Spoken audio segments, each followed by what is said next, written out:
Welcome to the Tech Egg. Don't get scrambled. Enjoy the video. In this video, I will explain the Frontier Go Wild Pass. This unique subscription allows you to fly an unlimited number of times across Frontier's network for a single upfront payment.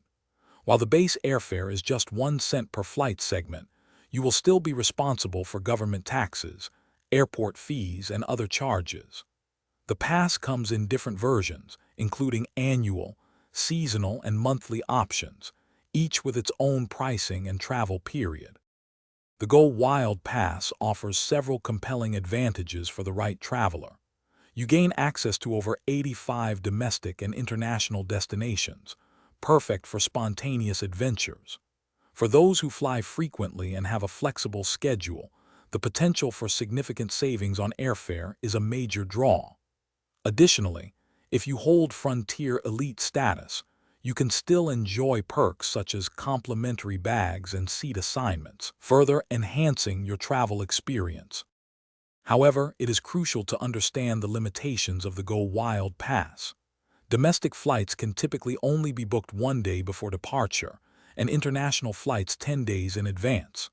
There are also numerous blackout dates, particularly around major holidays, which restrict travel.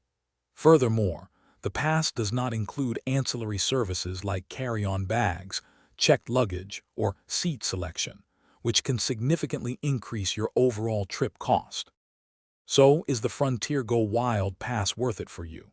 It is best suited for highly flexible individuals who enjoy spontaneous travel and can book flights at the last minute. Carefully consider your travel frequency and your willingness to pay for additional fees like bags and seat assignments. If your travel style aligns with these conditions and you can maximize the number of flights, this pass could offer substantial value for your adventures. Thanks for watching. Consider subscribing if I helped unscramble your problems.